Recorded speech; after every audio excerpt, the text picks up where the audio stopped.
الحمد لله نحمده ونستعينه ونستغفره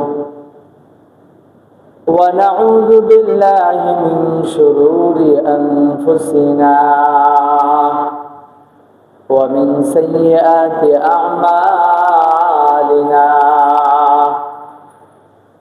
من يهده الله فلا مضل له ومن يضلله فلا هادي له ونشهد أن لا إله إلا الله وأن محمدا عبده ورسوله أما بعد فأعوذ بالله من الشيطان الرجيم بسم الله الرحمن الرحيم يا أيها الذين آمنوا إذا نودي للصلاة من يوم الجمعة فاسعوا إلى ذكر الله وذروا البيع ذلكم خير لكم إن كنتم تعلمون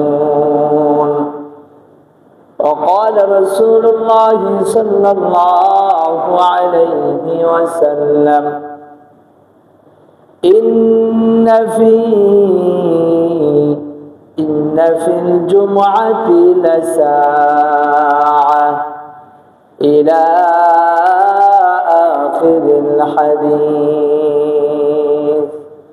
أو كما قال رسول الله صلى الله عليه وسلم وقال تعالى في شان حبيبه إن الله وملائكته يصلون على النبي يا أيها الذين آمنوا صلوا عليه وسلموا تسليما اللهم صل على محمد وعلى آل محمد كما صليت على إبراهيم وعلى آل إبراهيم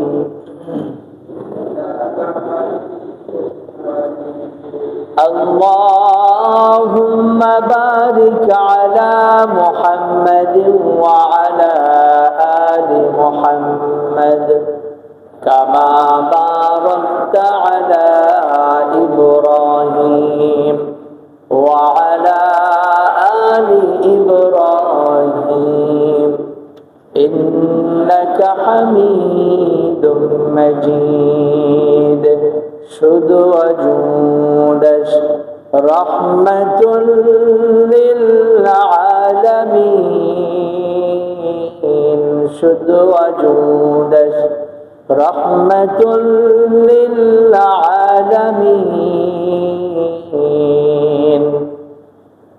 مسجدে ارشد ہمارے زمین بلغ العلا بکمالہ کشف الدجا بجمالہ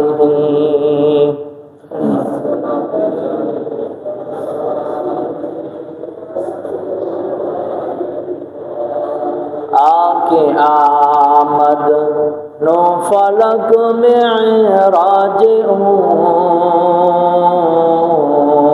آنکھ آمد نو فلک معراج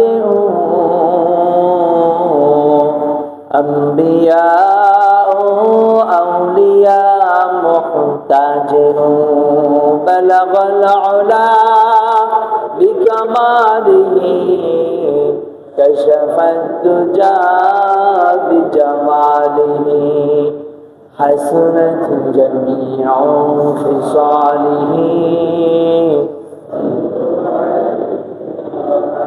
لا إله إلا الله لا إله إلا الله لا إله إلا الله لا إله إلا الله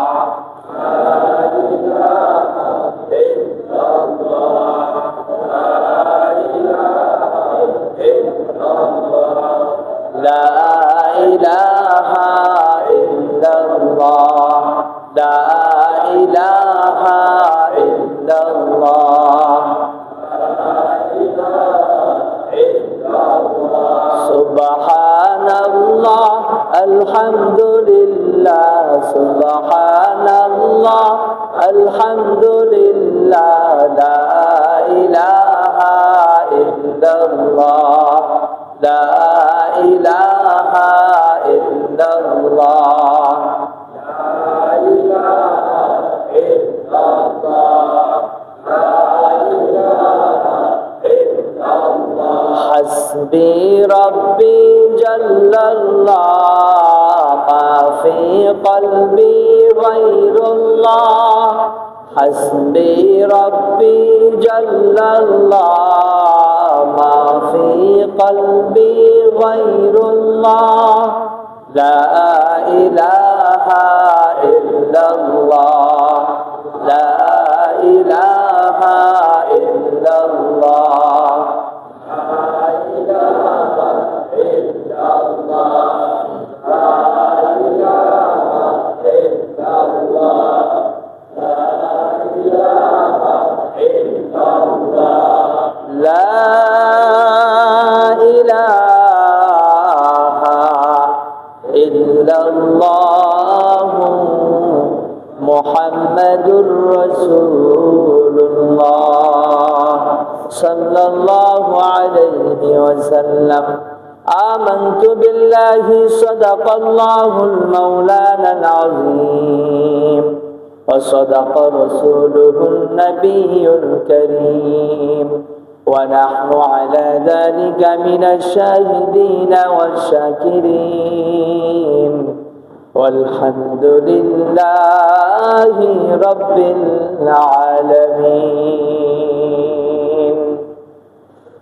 আলহামদুলিল্লাহ আল্লাহ পাকের লাখ কোটি শুকরিয়া যে আল্লাহ পাক আমাদেরকে এক জুমআ থেকে আরেক জুমআ পর্যন্ত হায়াতে তয়্যিবা নসিব করেছেন সেই মহান মালিকের শুকরিয়া আদায় করে সকলে একবার বলে আলহামদুলিল্লাহ সেই মহান মালিকের লাখ কোটি শুকর ও সুজুদ যে মহান মালিক আমাদেরকে সুস্থ রেখেছেন ঈমানের উপর রেখেছেন ইসলামের উপর অবিচল থাকার তৌফিক দান করেছেন সেই মহান মালিকের শিখানো বাক্য দিয়ে জবান খুলে উঁচু আওয়াজে মন থেকে আরেকবার কালিমাতুর শুকর আদায় করে বলে আলহামদুলিল্লাহ সম্মানিত হাজিরিন আল্লাহ সুবহানাহু ওয়া তাআলার শুকরিয়া আদায় করলে লাভ না ক্ষতি যদি লাভ হয়েই থাকে তাহলে একজন মুমিন একজন ইমানদার বান্দা বান্দির জন্য দায়িত্ব হচ্ছে সুখে দুঃখে সর্বহালতে শুকরিয়া আদায় করা কার আল্লাহ আর এই শুকরিয়া আদায় করলে আল্লাহ রাব্বুল আলামিন খুশি হন লা ইন শাকারতুম লা আযীদান্নাকুম তোমরা যদি শুকরিয়া আদায় করো তাহলে লা আযীদান্নাকুম যেই নিয়ামতের শুকরিয়া আদায় করবা আমি আল্লাহ সেই নিয়ামত আরো বাড়াইয়া দিব সুবহানাল্লাহ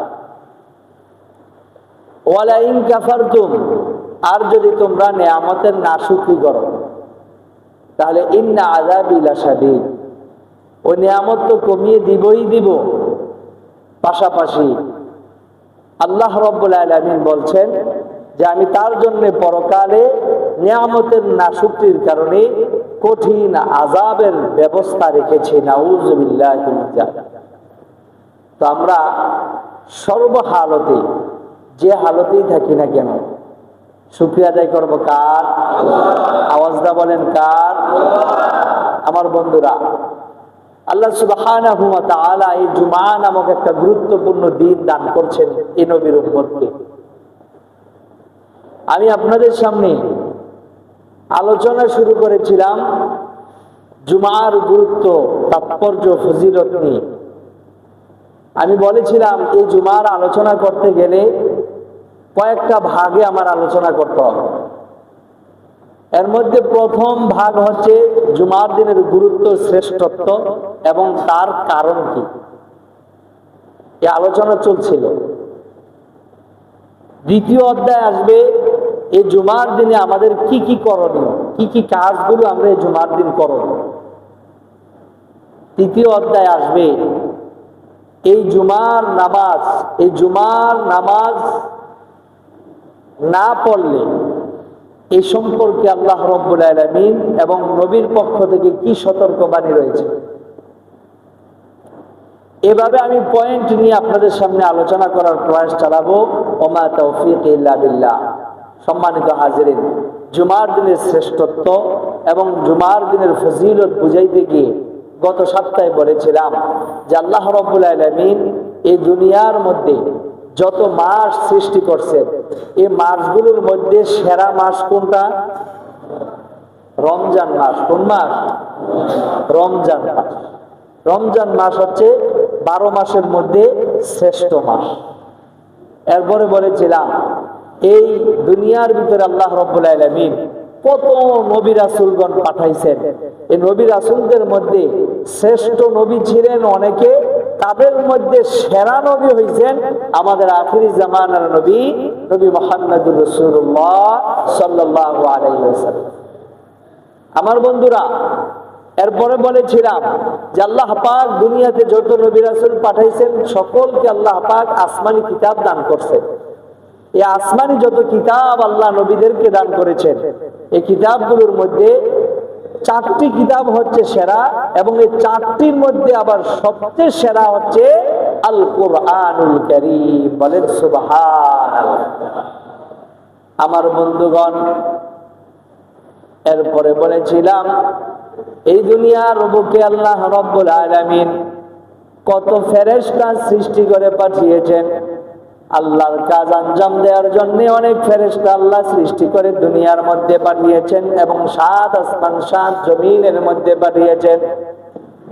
যত ফেরেশতা সৃষ্টি করেছেন এই ফেরেশতাগুলির মধ্যে 4 জন হচ্ছে সেরা ফেরেশতা। এই 4 জনের মধ্যে আবার সবচেয়ে শ্রেষ্ঠ ফেরেশতার নাম হচ্ছে হযরত জিবরাইল আলাইহিস সালাম। ঠিক না ঠিক? আমার ভাইরা, পর্দার অন্তরালে মা ও বোনেরা, এরপরে আমরা জেনেছিলাম এই দুনিয়ার বুকে আমাদের নবীর অসংখ্য সাহাবী এসেছেন।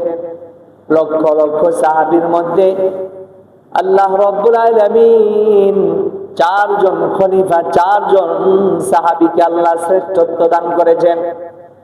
এই 4 জন সাহাবীদের মধ্যে আল্লাহ রাব্বুল আলামিন আবার শ্রেষ্ঠত্ব দান করেছেন সবচেয়ে বেশি সেরা, সবচেয়ে বেশি শ্রেষ্ঠত্ব ঘোষণা করেছেন হযরত আবু বকর সিদ্দিক রাদিয়াল্লাহু তাআলা আনহু। ঠিক না ঠিক? আমার বন্ধুরা, আবু বকরের শ্রেষ্ঠত্ব অনেক অনেক। কিভাবে বুঝবো? গত সপ্তাহে বলেছিলাম দানের ক্ষেত্রে আবু বকরকে এগিয়ে, আবু বকরকে পিছিয়ে কোন সাহাবী দানের দিক দিয়ে এগিয়ে যাইতে পারে নাই। আল্লাহর রাসূল অনেক আগেই মক্কার পরিস্থিতি বুঝে শুনে একদিন আবু বকরকে বলেছিলেন, ও আবু বকর, আল্লাহর হুকুম হইলে আমি মক্কা থেকে মদিনায় হিজরত করে এক সময় চলে যাব। এ কথা বলার পর আবু বকর বলেন, ইয়া রাসূলুল্লাহ, ইয়া হাবিবাল্লাহ, আমি আবু বকর আপনার সফর সঙ্গী হতে চাই। আল্লাহর রাসূল বললেন, আবু বকর ঠিক আছে, তুমি প্রস্তুত থেকো, আমি যখন আল্লাহর হুকুম পাবো তখন আমি তোমাকে ডাক দিব, তুমি সেই সফরের জন্য আমার সফর সঙ্গী হয়ে যাবে। আমার বন্ধুরা, হযরত আবু বকর সিদ্দিক রাদিয়াল্লাহু তাআলা আনহু সেই হিজরতের প্রস্তুতি নেওয়ার জন্য সর্বপ্রথম দুটা বাহন কিনলেন, দুটা উট কিনলেন। একটা রাসূলের জন্য, একটা নিজ আবু বকরের জন্য। তিনি এই দুটা বাহন ক্রয় করে এই দুটা বাহন লালন পালন শুরু করে দিলেন। বলেন সুবহানাল্লাহ। আমার বন্ধুরা, যেই দিন আল্লাহর রাসূলের পক্ষ থেকে নির্দেশ আসলো, আবু বকর আজকেই যেতে হবে, আজকের রাত্রে আল্লাহ রাব্বুল আলামিন আমাকে হুকুম দিয়েছেন মক্কা থেকে মদিনায় হিজরত করে চলে যেতে হবে। লম্বা ঘটনা, সংক্ষিপ্ত ভাবে বলছি। আল্লাহর রাসূলের নির্দেশ আসার সাথে সাথে হযরত আবু বকর সিদ্দিক রাদিয়াল্লাহু তাআলা আনহু ওই যেই দিন থেকে বললেন আমি মক্কা থেকে মদিনায় হিজরত করব, ওই দিন থেকে আবু বকর বলেন রাতের বেলা আমি ঘুমাই না, আমি রাতের বেলা দরজার মধ্যে হেলান দিয়ে বসে থাকি, না জানি আমার রাসূল কখন এসে দরজা নক করে, আবু বকর চলো মক্কা থেকে মদিনায় হিজরত করতে হবে। সুবহানাল্লাহ। আবু বকর রাত্রে আর ঘুমায় না, ওই দরজার ভিতরে হেলান দিয়ে যতটুকু জিমানি অতটুকুই জিমায়, আর অপেক্ষায় থাকে যে আমার রাসূল কখন এসে দরজায় নক করবে। রাসূল দরজা নক করবে আর আমার দরজা খুলতে দেরি হবে, এটা রাসূলের জন্য কষ্টের কারণ হবে। রাসূলকে আমি এই কষ্ট দিতে চাই না। আল্লাহু আকবার। আর বর্তমান জামানার মুসলমান নবীর উম্মত বলে দাবি করি, নবীর আশিক রাসূল বলে নিজেদেরকে দাবি করি, কিন্তু নবীর একটা সুন্নত সুন্দরভাবে পালন করব, এ ব্যাপারে আমাদের কাছে আর কোনো গুরুত্ব নেই। রাসূলের সুন্নতের ব্যাপারে খুব অবহেলা আমাদের ভিতরে। সেই রাসূলের জন্য যারা জান দিয়েছেন, যে রাসূলের জন্য প্রতিটা মুহূর্ত সাহাবায়ে কেরামগণ অপেক্ষায় অপেক্ষমান থাকতেন যে আমাদের রাসূল যেন কোনো কষ্ট না পায়। আল্লাহর রাসূল তো এই 1450 বছর পূর্বেই বলেছেন লা ইউমিনু আহাদুকুম হাত্তা আকুনা আহাব্বা ইলাইহি মিন ওয়ালিদিহি ওয়া ওয়ালাদিহি ওয়ান নাসি আজমাইন। আমার উম্মতেরা, আমি একমাত্র রাসূল, আমি একমাত্র সেই নবী, যেই নবী যেই রাসূলকে এত ভালোবাসতে হবে। তোমার দুনিয়ার যত বস্তু আছে, তোমার দুনিয়ার ব্যবসা বাণিজ্য থাকতে পারে, তোমার দুনিয়ার ভিতরে পরিবার পরিজন থাকতে পারে, এই দুনিয়ার ভিতরে তোমার বাবা মা থাকতে পারে, আল্লাহর পরে যেই মানুষগুলোর কথা মানতে হয় সেই মানুষগুলোর নাম হচ্ছে পিতা মাতা। কি ভাই? পিতামাতার কথা আল্লাহ পাক কোরআনে তার ইবাদতের পরের কথাই বলেছেন ওয়াবিল ওয়ালিদাইনি ইহসানা। বাবা মার ইবাদত বন্দেগী করতে হবে। বাবা মা যদি বেঈমান হয় কি হয়? আওয়াজটা বলেন। বাবা মা যদি কাফের হয়, সন্তান যদি মুমিন মুসলমান হয়, তারপরে আল্লাহ পাকের কোরআনের বাণী তোমার বাবা মার সাথে তুমি খারাপ আচরণ তাদের সাথে ততক্ষণ পর্যন্ত করতে পারবে না যতক্ষণ না তারা তোমাকে বেঈমান হওয়ার আহ্বান জানায়।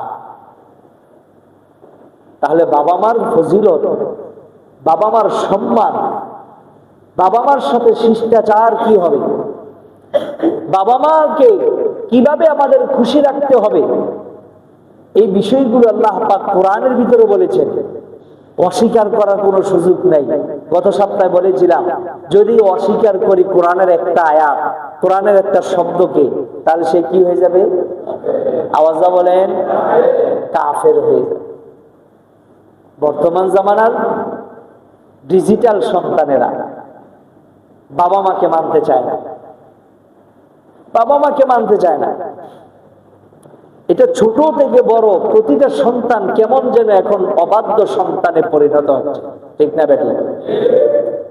আল্লাহর রাসূল 1450 বছর পূর্বে বলেছেন কিয়ামত যখন ঘনিয়ে আসবে, তখন কিয়ামত জি ঘনিয়ে আসছে, এটা বোঝার জন্য আমি রাসূল তোমাদেরকে কিছু আলামত বলে যাই।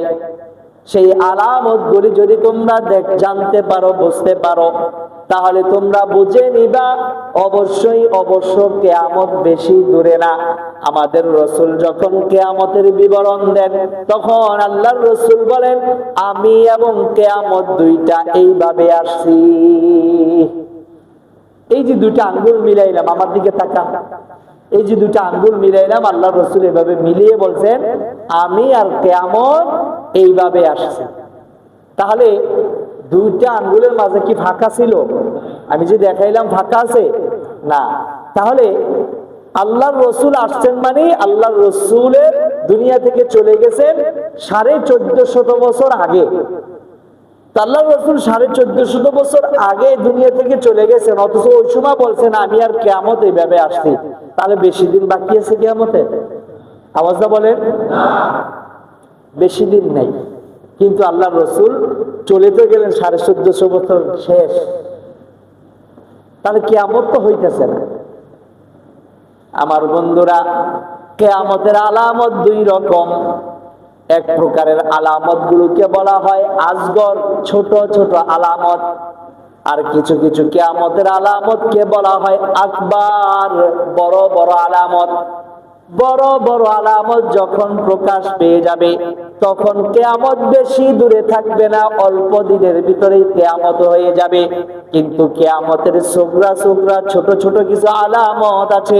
সেই আলামত গুলোর ভিতরে আল্লাহর রাসূল বলেছেন, কিয়ামতের পূর্বে এই দুনিয়ার বুকে মানুষের সন্তানেরা, সন্তানগুলি বাবা মার তুলনায় বন্ধু বান্ধবকে প্রায়োরিটি দিবে বেশি।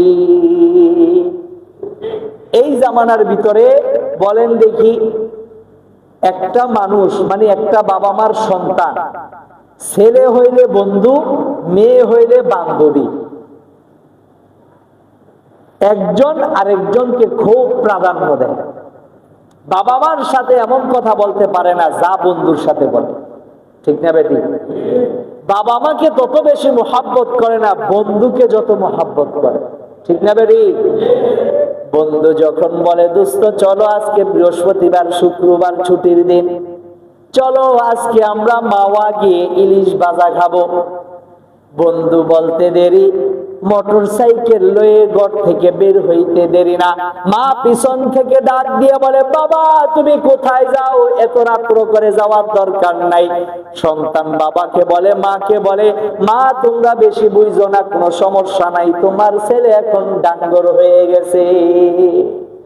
ডাঙ্গর বুঝেন মানে বড় হয়ে গেছে, মাশাআল্লাহ, তাহলে সবই বুঝেন আপনারা। তো ছেলেরা কি ডাঙ্গর হয়ে গেছে, ছেলে সব বুঝে, এখন ছেলেকে বাধা দেওয়ার কোনো দরকার নাই।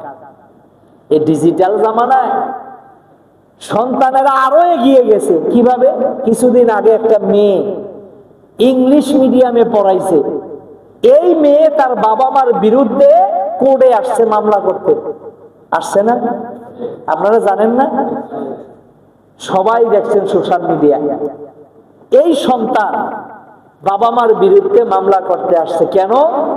সে বলে যে বাবা মা আমাকে একটা বিজনেসের পণ্য মনে করে, আমার ব্যক্তি স্বাধীনতা বাবা মায়ের কাছে নাই। সুতরাং যে বাবা মা আমার ব্যক্তি জীবন নিয়ে হস্তক্ষেপ করে, ওই বাবা মাকে আমি চাই না, ওই বাবা মাকে আমি আমার ঘরের ভিতরে দেখতে চাই না, তাদেরকে জেলে ঢুকাইতে হবে। এই জন্য সেই সন্তান বাবা মার বিরুদ্ধে মামলা করতে গেছে। বলে নাউজুবিল্লাহ। একটা সন্তান আপনি ছোটকাল থেকে তাকে যা শিখাইবেন, যেইভাবে শিখাইবেন, সে ওই মন মানসিকতা নিয়ে, ওই চিন্তা চেতনা নিয়ে সে বড় হবে, ঠিক না বেটা? এজন্য আমরা আলেম ওলামারা বলি যে আপনার সন্তানটাকে প্রাথমিকভাবে দ্বীনি এলেম, কোরআন সুন্নাহর এলেম যেখানে পড়ানো হয়, সেই মাদ্রাসাগুলো, সেই মসজিদের মক্তবগুলোর ভিতরে প্রাথমিকভাবে আমরা সন্তানদেরকে সেই লেখাপড়াগুলো শিখাই। লাভ কি? একটা লাভের কথা বলবো, বাচ্চাদের যদি ছোটকাল থেকে আপনারা দ্বীন শিখান, কোরআন শিখান, নবীর সুন্নত শিখান, নবীর আদর্শের উপরে কিভাবে চলতে হবে সে প্রশিক্ষণ দেন, তাহলে লাভটা কি? লাভ হচ্ছে একদিন এক বাবা এক মা এই দুজন তাদের যেই সন্তান পুত্র সন্তান জন্মগ্রহণ করলো, এই সন্তানকে কোন লাইনে লেখাপড়া করাবে এই ব্যাপার নিয়ে তারা দুইজনে পরস্পর আলোচনা করতেছে। যেমন আমরা বাবা মারা আলোচনা করি না যে আমার ছেলেটা বড় হলে কি পড়াবো, এই তাকে কোন ক্লাসে আগে ভর্তি করাতে হবে, মাদ্রাসায় পড়াবো নাকি স্কুলে পড়াবো, এই ধরনের একটা চিন্তা ভাবনা সিদ্ধান্ত আলোচনা ফ্যামিলিগত ভাবে প্রথমে বাবা মানে, এরপরে আত্মীয় স্বজন যারা আছে তাদের সাথে করা হয়, হয় কি হয় না? ওই বাবা মা পরামর্শ করছে, পরামর্শ করতে করতে এক পর্যায়ে গিয়ে মা সন্তানের মা বলছে আমার সন্তানকে আমি মাদ্রাসায় পড়াবো, আর বাবা বলতেছে যে না আমার সন্তানকে মাদ্রাসায় পড়াবো না, আমার সন্তানকে আমি স্কুলে পড়াবো। কিন্তু এক পর্যায়ে বাচ্চার মা এমন বায়না ধরছে, ওই বায়না ধরার কারণে ওই বাচ্চার বাবা বাধ্য হয়েছে যে ঠিক আছে তোমার সন্তানকে পড়াইতে চাও, তাহলে প্রাথমিকভাবে ঠিক আছে আমরা তাকে মক্তবে পাঠাবো, প্রাথমিকভাবে তাকে আমরা সকালে মাদ্রাসায় পাঠাবো, সে প্রাথমিকভাবে দিন শিখুক, এরপরে দিয়ে আমরা দরকার পরবর্তীতে আমরা তাকে স্কুল কলেজ ইউনিভার্সিটিতে দিয়ে দেব। সুন্দর সিদ্ধান্ত। সন্তান যখন হাঁটি হাঁটি পা পা করে লেখাপড়ার বয়সে উপনীত হলো, সন্তানকে নুরানি মক্তবে ভর্তি করাইয়া দিল। নুরানি পড়তে যায়, মক্তবে যায়, মাদ্রাসায় যায়, সে পড়তেছে, লেখাপড়া শুরু করেছে। সেখানে তার ওস্তাদ, যে তার শিক্ষা গুরু, সেই ওস্তাদ সকল বাচ্চাদেরকে শিক্ষা দিতেছে যে এই শোনো আল্লাহর রসুলের একটা সুন্নত তোমাদেরকে শিখাই। সুন্নতটা কি? যদি কোনো খাবার তোমার হাত থেকে পড়ে যায় তাহলে ওই খাবারটাকে তুমি উঠিয়ে যদি ময়লা লাগে সেটা পরিষ্কার করে খেয়ে ফেলবা। এটা কার সুন্নত? আওয়াজটা বলেন, আরেকটু জোরে বলতে হবে। নবীর সুন্নত কি? কোনো খাবার যদি পড়ে যায় তাহলে এটাকে যদি পরিষ্কার করার মতো হয় তাহলে এটাকে পরিষ্কার করে খেয়ে ফেলা, এটাকে ফালায়া না দেওয়া, এটা নবীর সুন্নত।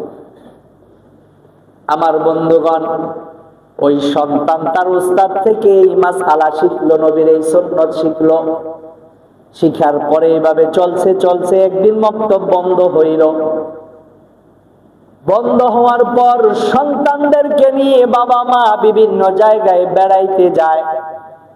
ওই বাবা মা সিদ্ধান্ত নিল এবার আমার সন্তানকে নিয়ে আমরা আমার নানার বাড়িতে যাব, মানে সন্তানের নানার বাড়িতে যাবে। এই চিন্তা করে বাবা মা সন্তানকে নিয়ে রওনা দিয়েছে কোন দিকে?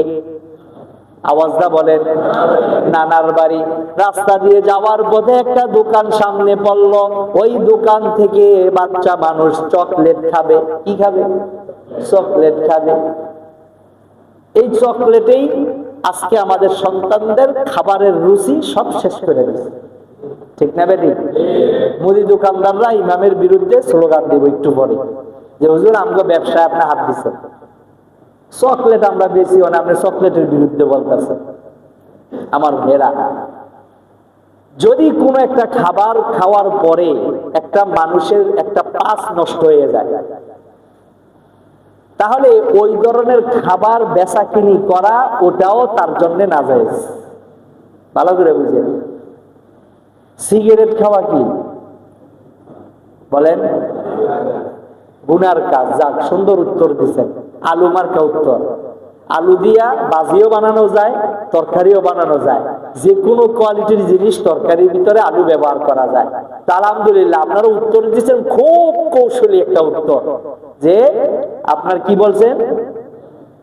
গুনাহের কাজ। সিগারেট খাওয়া কি কাজ? গুনাহের কাজ বলছেন। কিন্তু সিগারেটের গায়ের ভিতরে লেখা থাকে কি? ধূমপান স্বাস্থ্যের জন্য ক্ষতিকর। আবার আরো কিছু কোম্পানি লেখা দিছে কি? ক্যান্সারের কারণ। লেখছে না এগুলা? মরণের কারণ, মরণ ব্যাধির নাম হচ্ছে কি? ক্যান্সার। আর এই ক্যান্সার হয় কি খাইলে? সিগারেট খেয়ে। কথায় কথা আসে, আপনারা রাগ করতেছেন? একটু খেয়াল করেন। এক ভাই সৌদি আরব গেছে, তো উনি বলতেছে যে হুজুর আমি দেখছি সৌদির মানুষ তারা সিগারেট খাওয়ার অভ্যাস। সিগারেটটা নামাজের সময় হয়েছে, টান্না ফালাই দিয়া আল্লাহু আকবার করেছে, নামাজে দাঁড়ায় গেছে, ওযু আর করে নাই। হুজুর তার নামাজ কি হইব?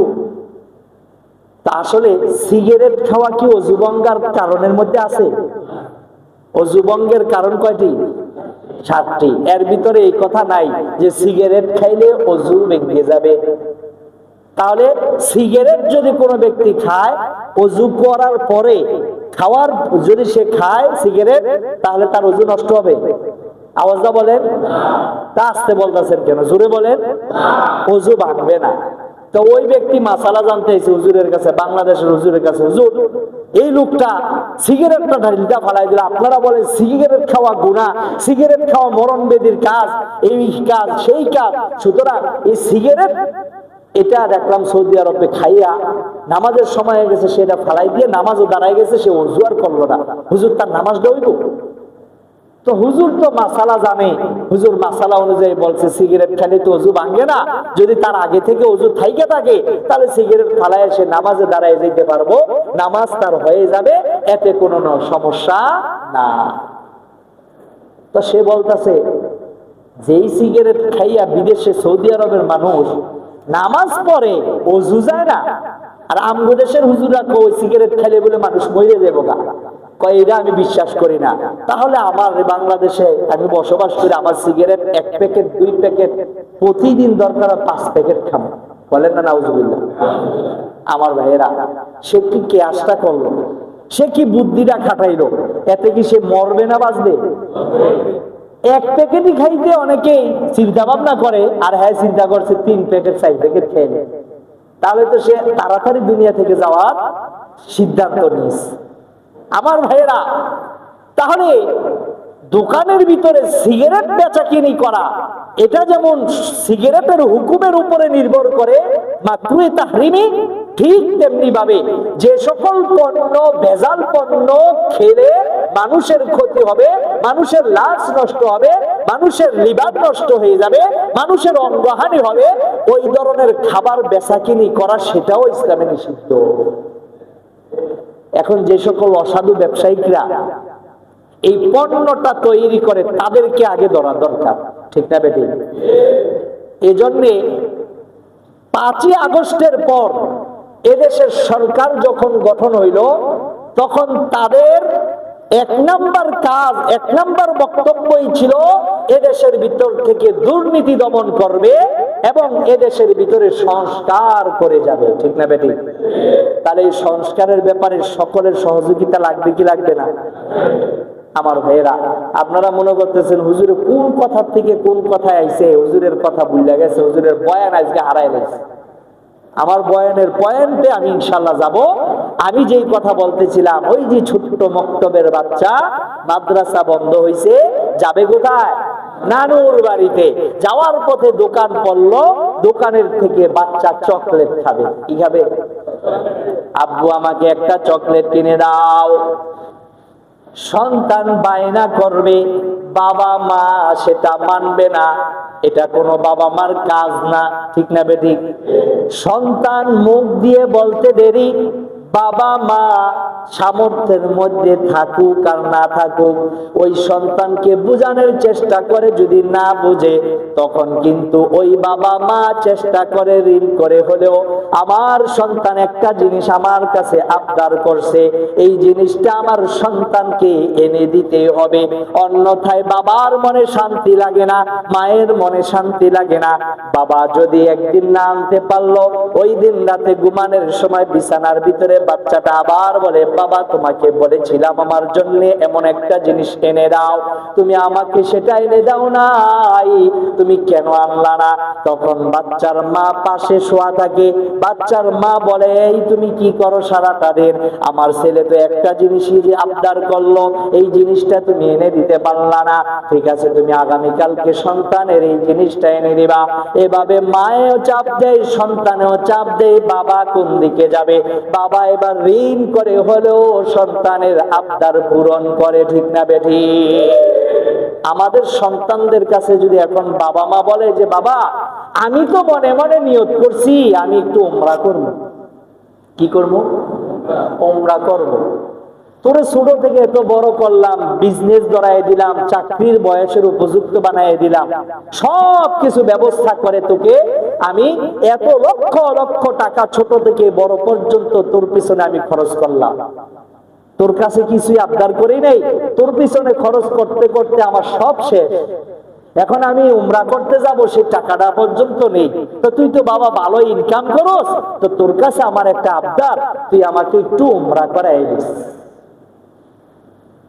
সন্তান বলে, বাবা তুমি কি আর সময় পাও নাই? তুমি দেখো না নতুন বিজনেসটা করছি, আর এখানে আবার কত টাকা ইনভেস্ট করতে হচ্ছে, আর তুমি এখনই আমার কাছে এই আবদারটা করলাম।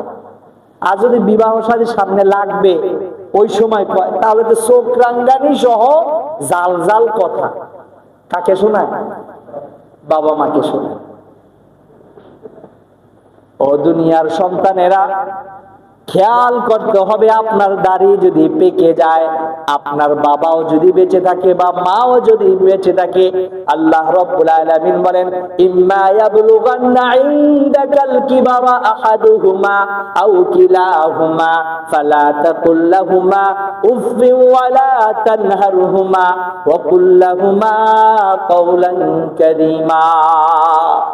আবার আল্লাহ বলেন, যদি তোমার বাবা মাকে বৃদ্ধ অবস্থায় পেয়ে যাও, ওই বাবা মার সামনে ধমক দিয়ে কথা বলা যাবে না।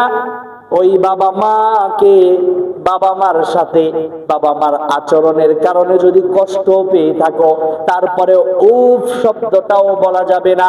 বাবা মার সাথে এত সুন্দর আচরণ করে, এত সুন্দর ব্যবহার করে চলতে হবে। কার কথা?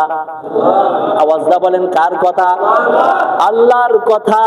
বাবা মাকে কোনোভাবেই কষ্ট দেওয়া যাবে না আমার বন্ধুগণ। তাই বাবা মা যদি কোনো সময় বড় হওয়ার পর সন্তানের সামর্থ্যের ভিতরে থাকে, এমন কোন আবদার বাবা মা করে, সেই বাবা মার আবদার পূর্ণ করা দরকার আছে না নাই? আদায় করতে হবে। সন্তান আবদার করলো, বাবা একটা চকলেট কিনে দাও, দিল চকলেট কিনে, চকলেট খেতে খেতে যাচ্ছে, হঠাৎ তার হাত থেকে চকলেটটা পড়ে গেল মাটিতে। তো ছেলের জন্য তো এটা একটা মজাদার খাবার, ছোট বাচ্চার খাবার। সে কি করলো, সাথে সাথে ওই খাবারটা, ওই চকলেটটা হাতে নিয়ে সে খাওয়ার জন্য মুখের কাছাকাছি নিল। বাবা টস করে তার হাতটা ধরে দিল। এই ছেলে, তুমি এটা কি করলে? এই মাটিতে পড়ে যাওয়া জিনিসটা তুমি কেন উঠাইলে? তোমাকে কি এই অভদ্রতা আমি শিক্ষা দিয়েছি? বাবা সন্তানকে ধমক দিয়ে দিয়ে এই কথাগুলো বলতেছে। এরপরে সন্তানকে শিখিয়ে দেয়, শোনো, আজকে থেকে আমি তোমাকে বলে দিচ্ছি, যদি কখনো কোনো জিনিস পড়ে যায় তাহলে সেটা উঠাইতে নেই। কি শিক্ষা দিল? আওয়াজটা বলেন। যদি কোনো জিনিস পড়ে যায় তাহলে সেটা কি নেই? উঠাইতে নেই। ছোট বাচ্চাদের ব্রেনটা কিরকম? আল্লাহ ইলমু ফিস সিগর কান্নুকুশু ফিল হাজার। আল্লাহর রাসূল 1450 বছর পূর্বে বলেছেন, যদি কোনো ব্যক্তি তার সন্তানকে ভালো বানাইতে চায়, তাহলে এই হাদিসটাকে ভালো করে যেন শুনে রাখে।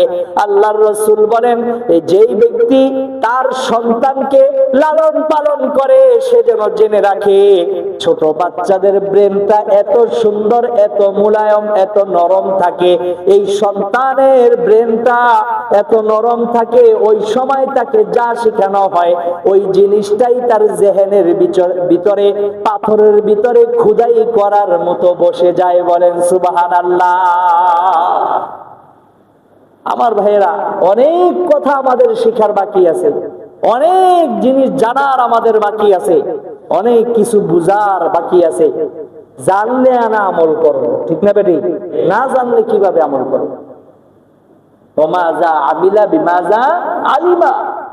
কাল কিয়ামতের ময়দানে 5টা প্রশ্নের মধ্যে একটা প্রশ্ন এটাই থাকবে আল্লাহর পক্ষ থেকে, যে তুমি কি জানছো, দিন সম্পর্কে কতটুকু জ্ঞান অর্জন করেছো এবং সে অনুযায়ী কতটুকু আমল করেছো।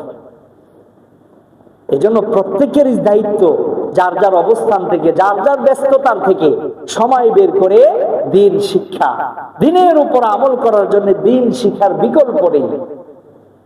সন্তানকে শিখাইলো কি, কোনো কিছু পড়ে গেলে উঠাইতে নেই।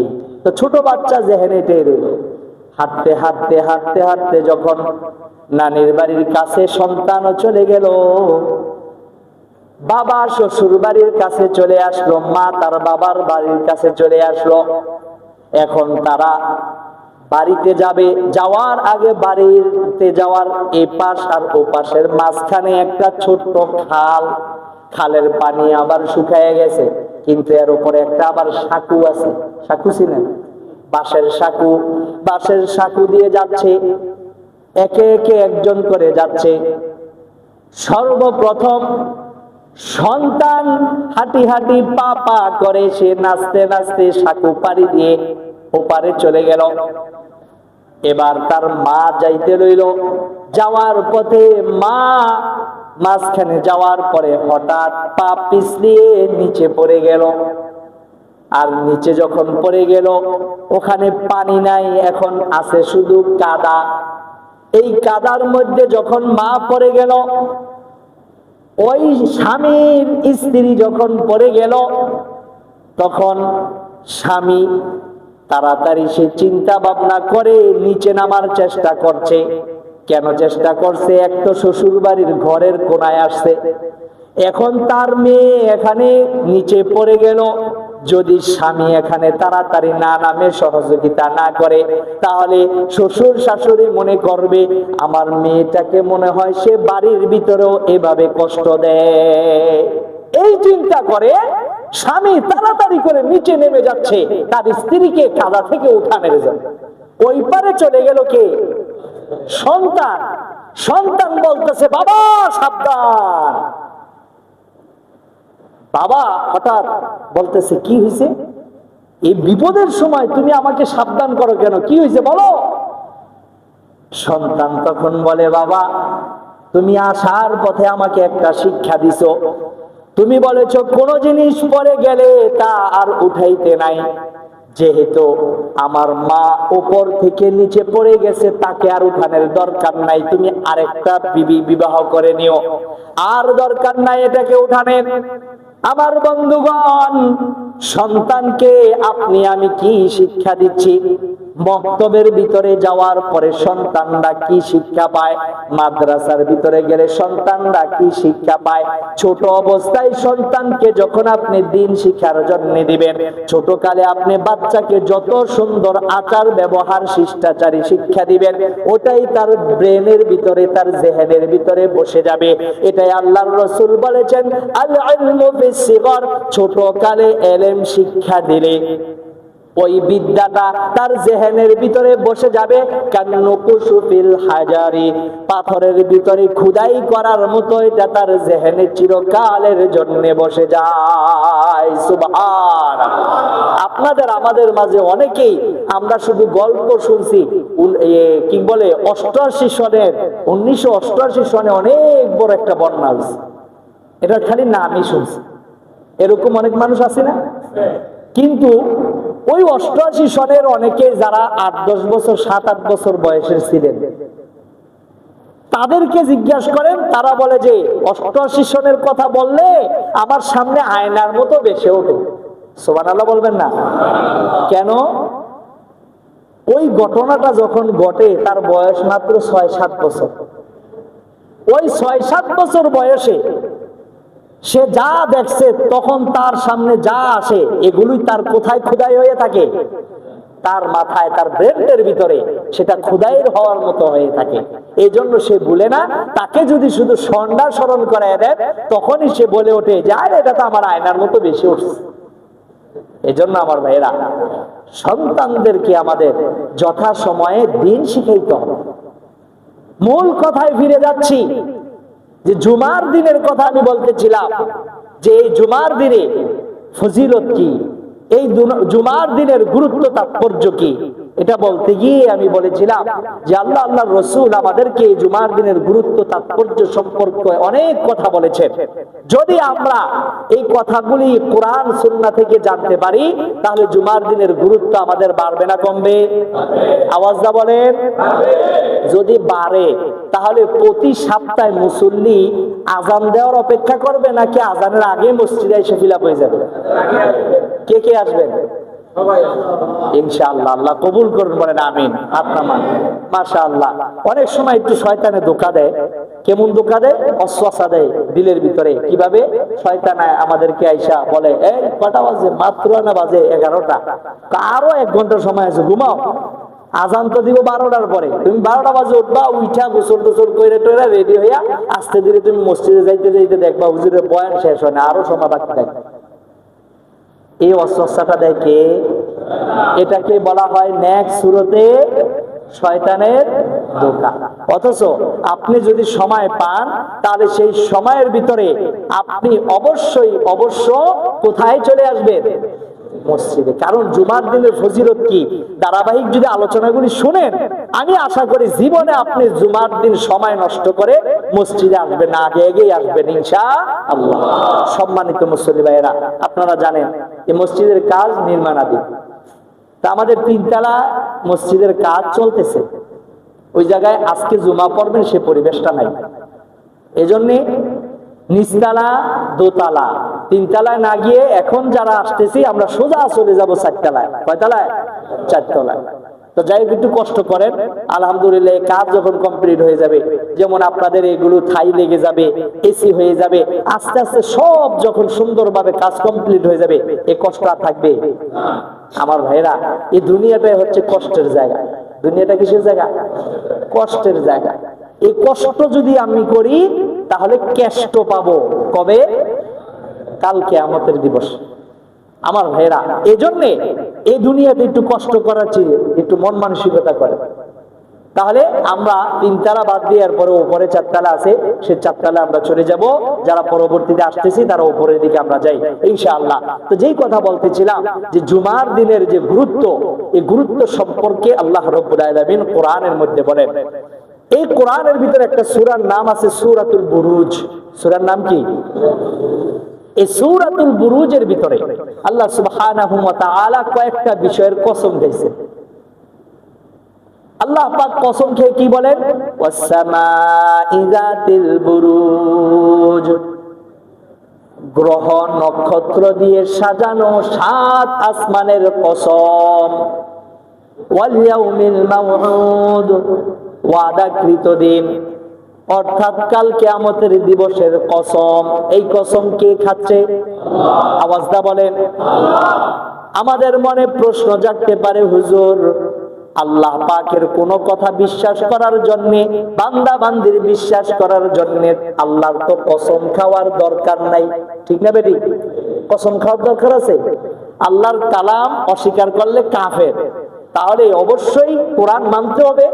তো আল্লাহ পাক সে কোরআনে কিছু কথা বলবেন, ওই কথাগুলো বলার আগে আল্লাহ পাক কয়েকটা বিষয় নিয়ে কসম খেয়ে বলতেছেন। ওয়াস-সামাই যাতিল বুরুজ, গ্রহ নক্ষত্র দিয়ে সাজানো আসমানের কসম। ওয়াল ইয়াউমিল মাউউদ, কিয়ামত দিবসের কসম। ওয়া শাহিদিন ওয়া মাশহুদ, শাহিদ মানে হচ্ছে জুমার দিনের কসম।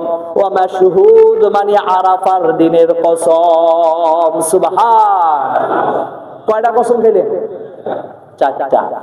এখানে দেখেন আল্লাহ পাক আসমানের কসম খেলেন, 2 নাম্বার কিয়ামত দিবসের কসম খেলেন, 3 নম্বরে আল্লাহ রাব্বুল আলামিন জুমার দিনের কসম খেলেন।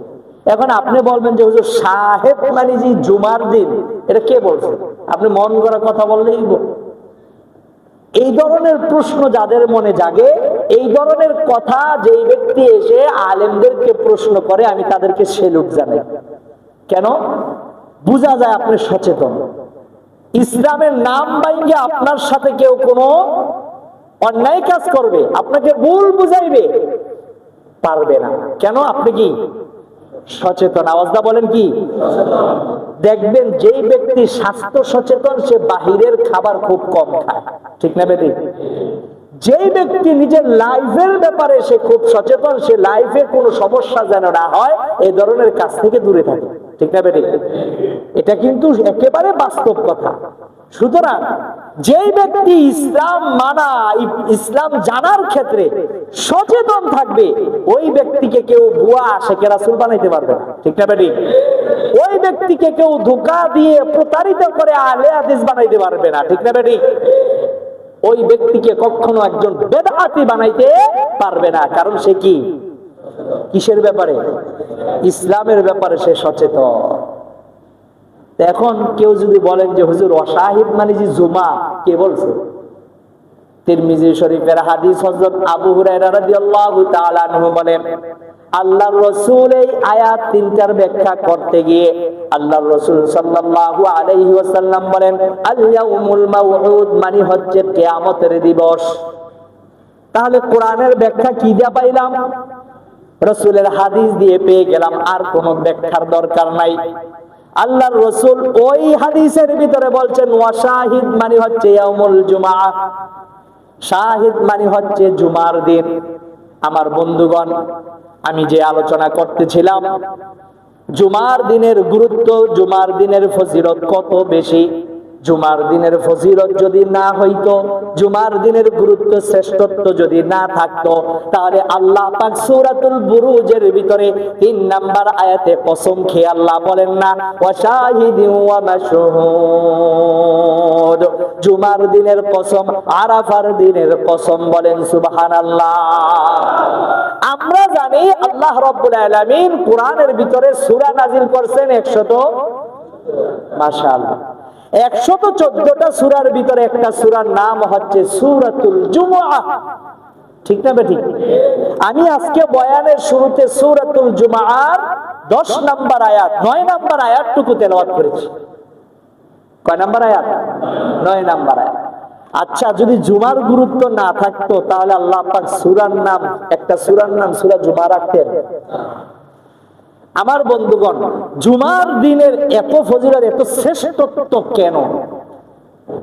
আমরা তো হাদিসের মাধ্যমে জানলাম, কোরআনের আয়াতের মাধ্যমে জানলাম। এরপরে আমরা আরেকটা হাদিস জানি। কি হাদিস? হযরত আবু হুরায়রা রাদিয়াল্লাহু তাআলা আনহু থেকে বর্ণিত, তিনি বলেন আল্লাহর রাসূল সাল্লাল্লাহু আলাইহি ওয়াসাল্লাম বলেন যে আদাল্লাহু আনিল জুমআ মান কানা ক্বাবলানা, আমরা অর্থাৎ এই শেষ নবীর উম্মত আসার আগে যত নবী রাসূলের উম্মতরা দুনিয়াতে আগমন করেছে সকলকে আল্লাহ রাব্বুল আলামিন জুমার দিনের ফজিলত, গুরুত্ব বুঝা থেকে তাদেরকে দূরে রাখছে। সুবহানাল্লাহ বলবেন না? আল্লাহর রাসূল বলেন কিন্তু আমার উম্মতকে আল্লাহ রাব্বুল আলামিন জুমার দিনের গুরুত্ব বুঝার তৌফিক দান করেছেন, বলেন সুবহানাল্লাহ। আর ইহুদিরা শনিবার দিনকে তারা ইবাদতের দিন, শনিবার দিনের ফজিলত তারা মনে করে, শনিবার দিনকে তারা পছন্দ করে নিয়েছে। আর খ্রিস্টানরা রবিবার দিনকে তারা ইবাদতের দিন হিসেবে পছন্দ করে নিয়েছে। আর এই শেষ নবীর উম্মতেরা তারা ইসলাম মানে, নবীর সুন্নাহ মানে, কোরআন মানে, এই জন্য তারা শুক্রবার দিনটাকে ইবাদতের দিন, ফজিলতের দিন মনে করে তারা ইবাদতের দিন হিসেবে মেনে নিয়েছে, বলেন সুবহানাল্লাহ। আল্লাহ রাসূল সাল্লাল্লাহু আলাইহি ওয়াসাল্লাম বলেন যে আমার আল্লাহ আমাকে এই নবীর উম্মত আমার মাধ্যমে দুনিয়াতে পাঠাইছেন।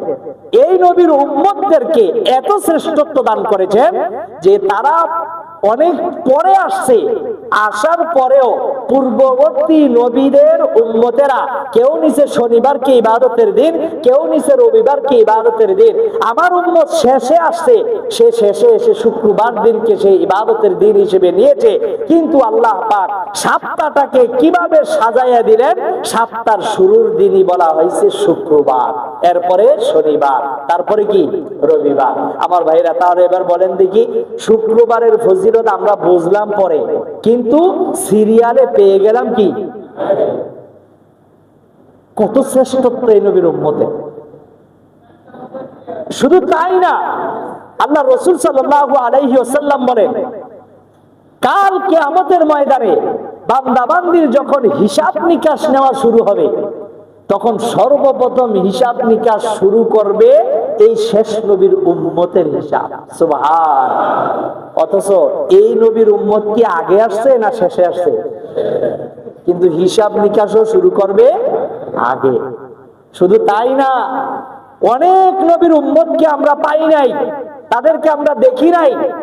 কাল কিয়ামতের ময়দানে আল্লাহ রাব্বুল আলামিন যখন ওই অন্যান্য নবীদের উম্মতদেরকে বলবে যে তোমরা কেন ইসলাম মানো নাই, এভাবে যখন তাদেরকে বলবে, তখন তারা বলবে আমাদের কাছে তো ইসলামের বাণী নিয়ে কেউ আসে নাই। তখন আল্লাহ রাব্বুল আলামিন এই শেষ নবীর উম্মতদেরকে ডাক দিয়ে ওই নবীর উম্মতের সামনে সাক্ষী হিসেবে দাঁড় করাইবেন। দাঁড় করে আল্লাহ রাব্বুল আলামিন বলবেন, ও শেষ নবীর উম্মতেরা, তোমরা শোনো, আগের নবীর উম্মত তারা বলতেছে তাদের কাছে নাকি আমি কোনো নবী রাসূল পাঠাই নাই, তাদের কাছে নাকি আমি কোনো ধরনের আসমানি কিতাব পাঠাই নাই। এবার তোমরা বলো দেখি তারা সত্য বলে নাকি মিথ্যা বলে। তখন শেষ নবীর উম্মত তাদের বিরুদ্ধে সাক্ষী দিয়ে বলবে, ও গো আল্লাহ, তারা মিথ্যা বলতেছে।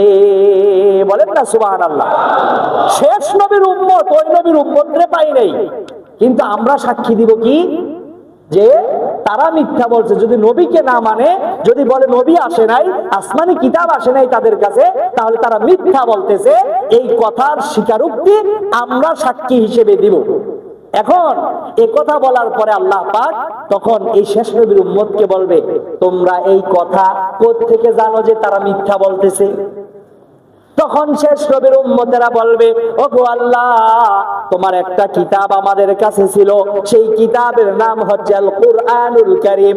আর এই আল কুরআনুল কারীমের ভিতরে আমরা শুনেছি অসংখ্য নবী রাসূল আপনি যুগে যুগে বিভিন্ন উম্মতের মাঝে পাঠিয়েছেন, এবং বিভিন্ন উম্মতের কাছে নবীদের সাথে সাথে তাদের কাছে আপনি আসমানি কিতাবও পাঠিয়েছেন। এটা আমাদের কুরআনুল কারীম আসমানি কিতাবের মধ্যে পেয়েছি। বলেন সুবহানাল্লাহ। আল্লাহ পাক বলবেন, তাহলে কি তোমরা সত্য বলতেছো? এই নবীর উম্মত তখন বলবে, ওগো আল্লাহ, তাহলে আপনি আমাদের শেষ জামানার নবীকে ডাকেন। ওই নবী তো আমাদেরকে এই বাণী শোনায়া বলছে যে এই বাণী হচ্ছে আপনার বাণী, আপনার কালাম, তাহলে ওই নবীকে ডাকেন। তখন আমাদের নবীকে ডাক দিয়ে আল্লাহ পাক বলবেন, নবী গো, ও বন্ধুবর মুহাম্মদ, তুমি এদিকে আসো। তোমার উম্মত ওই পূর্ববর্তী উম্মতের বিরুদ্ধে সাক্ষী দিচ্ছে, আসলে তাদের সাক্ষী সত্য নাকি মিথ্যা, তুমি এবার সত্যায়ন তোমার উম্মতকে করো। আমাদের নবী বলবেন, ওগো আল্লাহ, তুমি তো আমার কাছে কোরআন নাজিল করেছো জিবরাইলের মাধ্যমে, তাই আমি এই বাণীগুলি আমার উম্মতকে জানিয়ে দিয়েছি। সুতরাং তোমার বাণী যদি সত্য হয়ে থাকে, জিবরাইল যদি সত্য হয়ে থাকে, আমি যদি তোমার রাসূল হিসেবে সত্য হয়ে থাকি, তাহলে আমার উম্মত যেটা বলছে এটাই সত্য। বলেন সুবহানাল্লাহ। তাহলে উম্মত হিসেবে শেষে আসলাম দুনিয়াতে, কিন্তু হিসাব নিকাশ শুরু হইবে আগে, এবং জান্নাতেও যাব কি আগে। আমার ভাইয়েরা, তাহলে জুমার দিনের গুরুত্ব, জুমার দিনের ফজিলত আছে না নাই? এই জুমার দিন আমরা শেষ নবীর উম্মত হিসেবে শ্রেষ্ঠত্ব বুঝেছি। এই জন্য আমরা এই জুমার দিনের শ্রেষ্ঠত্ব বুঝে জুমার দিন আজানের অপেক্ষা থাকবো না, 12টা বাজলে মসজিদে চলে আসবো ইনশাআল্লাহ। আমার ভাইয়েরা, ধারাবাহিক যেহেতু আলোচনা চলবে, ধারাবাহিকভাবে আমরা শুনতে পাবো ইনশাআল্লাহ। এতে আমাদের মন খারাপের কিছুই নেই যে হুজুর আলোচনা তো আজকেও শেষ হয়নি, আজকেও শেষ হবে না, কয় মাস লাগে কোনো বলা যায় না। কিন্তু আপনাদের যে কথাগুলো বললাম, একটা মাসালা, একটা আয়াতের সামনে আরো 4টা 5টা মাসালা চলে আসে, সেই মাসালাগুলোর উপরও আমাদের আমল করতে হবে, বুঝতে হবে।